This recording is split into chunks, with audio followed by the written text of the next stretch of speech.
Hello Sojourners, this is Jonathan and I'm going to build a character using the Sojourner's Awake RPG character sheet.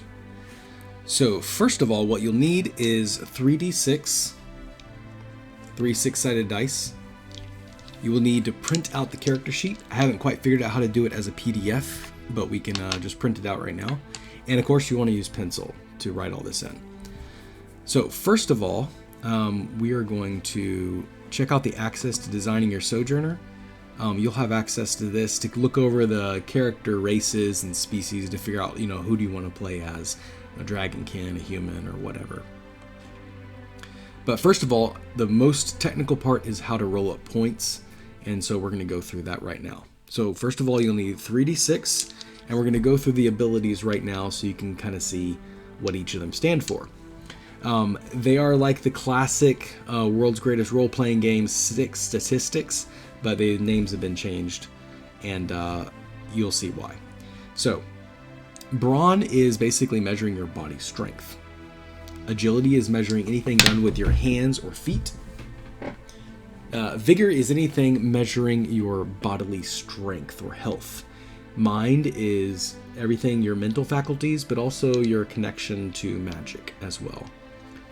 Senses is everything like your intuition or your senses, your perception, your literal 5 senses, and basically your awareness in the world around you.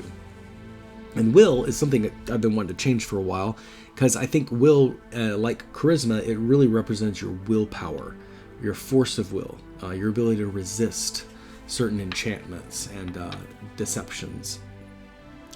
So we are going to now roll up the characters' scores, and you can see right here there are these possible scores, and they correspond with these bonuses. So let's go over to the character sheet. We're going to roll 3d6 for Brawn. That's 9, 10. So we're going to look at 10 right here. You get a 0. Okay. So I'll put my score here and put a 0 there for the bonus. Okay. And now we're going to roll again for agility. Ugh, I got a 6. So you guys see right there, we get the whole spectrum of points here. So 6 equals -2. Not very agile, and that's not going to be good for us. Now we're going to roll for vigor. That's better. 10, 13. 13 is going to equal +1, if you look at it right there. So we get a +1 to our vigor. That's going to help out. Let's roll for mind. 8, 9. 9 is the lowest, but it still corresponds with 0. Okay.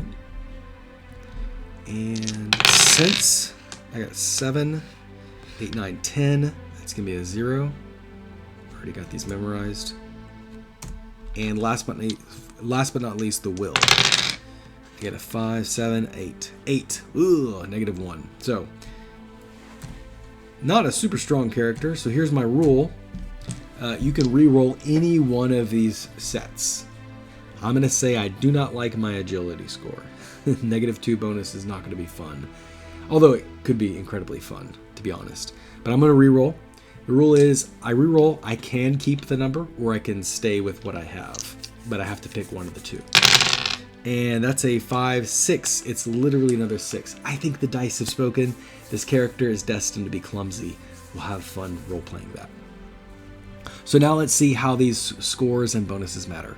Now, over the game, the scores will be able to go up. So this clumsy character will learn to find his sea legs, I'm sure. And correspondingly, that bonus can also go up. But right now, the score, Brawn, is basically going to help us understand how much this character can carry. And the rule is, carry equals 10 plus the bonus. The character can carry 10 items. That's going to go great with inventory right here. So you notice there's like 13 slots. This character can only carry up to 10. Now, if it's a free carry item, or something that's basically inconsequential with weight and encumbrance, then the character can put that on the free carry. I'm not going to really count that. This character can carry 10 items. Right now he only has 5, so we're good to go. Agility, that is going to correspond with dodge. So dodge is basically your character's defense roll. In the Sojourner's RPG, the monsters and villains do not roll to attack you. The player always rolls to defend, and you would roll dodge here to defend. Now, your dodge bonus, unfortunately, is going to be -2. Not great, but maybe this character should not be in the middle of melee combat. And again, that can go up, and there are certain character features that actually help that dodge bonus go up, as well as magic items, you know. Health, however, is going to be 10 plus your vigor bonus, which is great, so 11 points. Average damage is going to be a d6, so it is unlikely, but this character can fall unconscious within 2 turns. So, as most characters can, so just be cautious. Nevertheless, this character is on the healthier side. Inertia is basically your magical energy pool.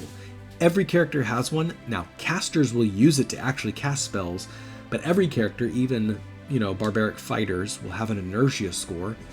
And if that inertia score gets to 0, your character does not die, but falls unconscious. Or falls helpless. Is still conscious, able to speak, but unable to do anything. In this case, like health, it's 10 plus the bonus, so this character has 10 inertia points. Now, aware is a lot like the initiative bonus, but in this system, if you are rolling for initiative or rolling to be aware of something, you roll a d6, not a d20. And then you add your aware bonus, which in this case corresponds with the senses. It's basically how perceptive you are, how much you can pay attention to. And so if a monster and you are battling it out or about to battle it out, we want to see who is most aware. You roll aware. This character adds a +0, so just takes a straight dice roll. The higher the number, the better. Excuse me. Now, next up is trauma. So trauma points are basically given to a character if the lights go out, if they see a monster for the first time, if they encounter something truly horrific or evil, or if they see a comrade fall in battle. Trauma can also be decreased as characters bond with each other and roleplay good conversation. So your trauma score is 6 plus your will bonus, because I want that force of will, that willpower to influence the trauma. So this character, actually, because he has a -1 to his will bonus, his trauma capacity is only 5. That means it's only going to take 5 points of trauma before he is out of the game. It's not great. So if you notice, I gave a little fraction here. He's got 0 trauma points, but his max is 5. So that kind of helps you keep the tabs on the timer. I'm going to do the same for everything else. Gotta move it around. Energy is 10 out of 10. Health is 11 out of 11. Dodge is just a straight -2. And carry is 10. It says how much he can actually carry. It says carrying capacity. Now, the conditions we'll talk a little bit about, but these are all conditions that you do not want. They are always negative penalties. But if you need to keep track, if your character is poisoned or held or lost or afraid, you can keep track of these conditions by putting a little star next to it or circling it. And then once you're cured from the poisoning or the bleeding or hungry, however you fix that, you can get rid of that, condition. Again, you don't want conditions.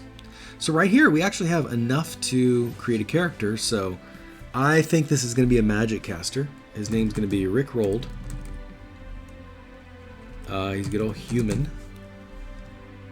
And this character is going to get to pick 2 skills when you're starting out building a character. Now, the reason skills are important is they are not necessarily related to your ability scores.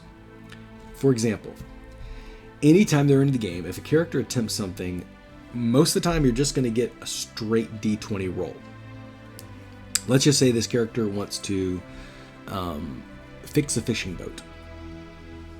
He's never done it before, so he's just going to roll a d20. The target is a 12. He has to roll a 12 or higher. Now, if he has the skill bonus, he gets to add a +5, which is great. That's kind of what you want. You want to be skilled at what you're doing.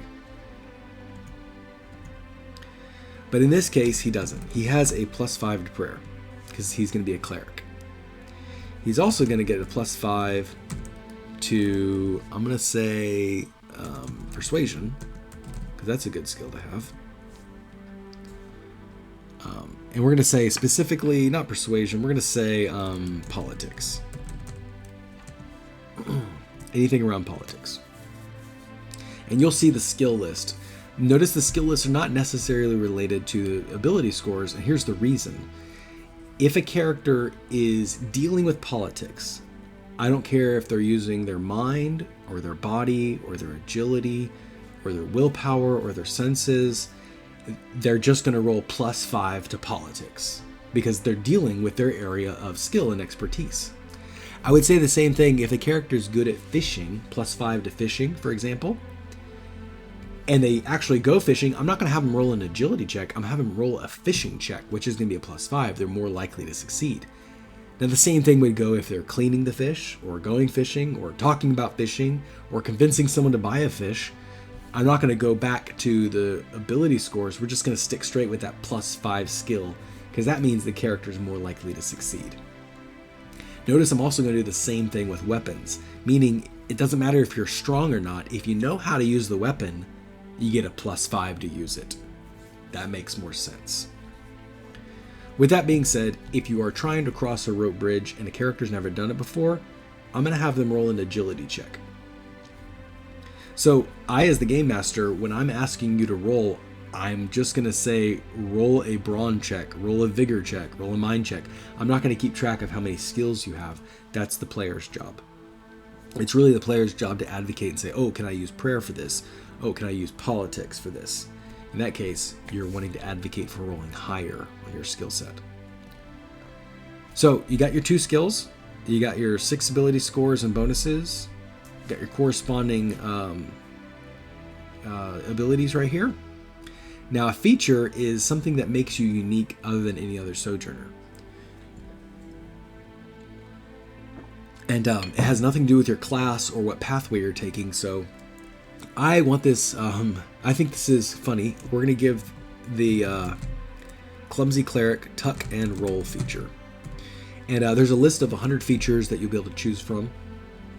So Tuck and Roll is, I think it's basically if you roll a specific number, a specific failure dice, you get a free reroll to do something.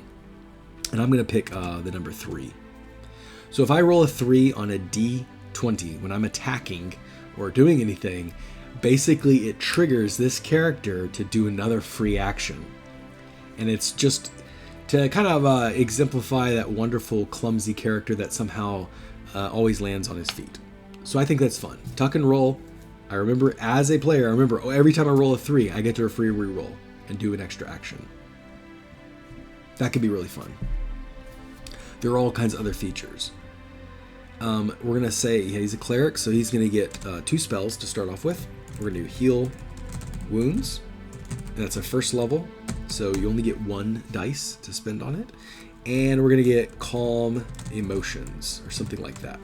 Again, 1d10, because he's just first level. He can only cast 1 point at a time. So let's talk about casting real quick. If you are a caster, you're going to use your inertia points to cast. Remember, if you get to 0 inertia, your character can speak, but he can't do anything until those inertia points go back up. He's completely helpless and vulnerable to attack. Now, if I want to cast Heal Wounds, for example, I've got to actually be able to touch, meet all the requirements, whatever it is, speak the word or touch the fallen soldier. I have to then roll a casting check. Now, in my case, I'm a cleric, so I pray. +5 to prayer. I roll. I succeed. Now then, I can spend my points, which in this case, I can spend 1 inertia point. And I can roll.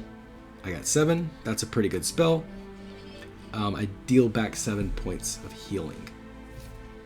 Now, for like calm emotions, for example, it might be kind of strange, like how many points do I need? Well, let's just say there's an angry mob and there are 10 people in the mob. Well, I'm going to spend 1 point. I'm going to cast the spell, +5, it's successful, and I got 7 points on that dice, so I calm the emotions of 7 out of 10 people in the mob, which is good. We only have 3 people to deal with now. So it's basically, that's how that works. Sometimes Sometimes it might be different for each spell, but basically the Game Master will tell you how many points you need to get to have the spell work.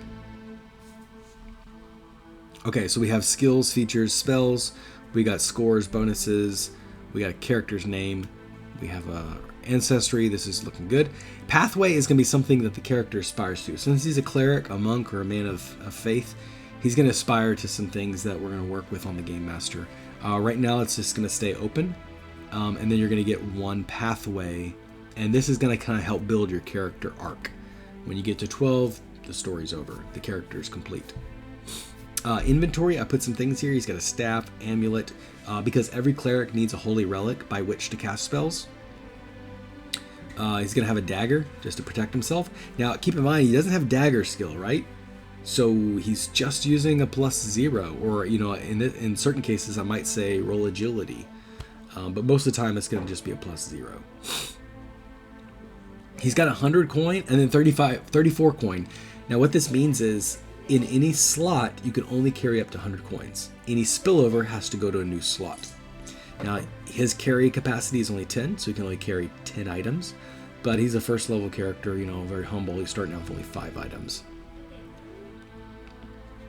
Luck roll is anytime you do something inspiring, the Game Master rewards you a luck roll. You can only have one luck roll at a time, and you can spend it to do a free D20 reroll. You can also give those to other players if you wish. You can gift them.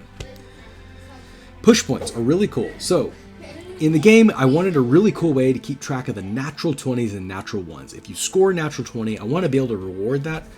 And if you score natural 1, I think it's a great failure, and it's a good point to reward the characters as well. Because it's really just a game of chance in that regard. So push points, you keep track of the natural 20s and natural 1s, and notice you only have up to 10. Now, the fun part about using push points is you can cash in those points to add 1 point to your D20. So let's just say I roll 1 natural 1 and 2 natural 20s, that's 3 push points. If I need to roll a 12 on a D20 and I roll a 9, wait, I can use my 3 push points to push that 9 into a 12 and succeed anyway. Cash those in, push points go back down to 0. You notice you can get up to 10 push points, and then that's it. So you can get up to a +10 if you really wish, or you can just use them as you go. Unlike luck rolls, you cannot give push points to other players. You can only use them for yourself. So that is basically how to build a character. We did that, it's great, in 20 minutes or less. You have the access to the sheet on designing your Sojourner. You'll have this able to be printed out. You can write and keep track of your everything on pencil. It's a lot easier than pen. And again, you'll need your 3d6. If you don't have 3d6, you can just use 1d6 and just roll it 3 times, keeping track of that number. And if you have any questions, send them in an email, and have fun creating your character.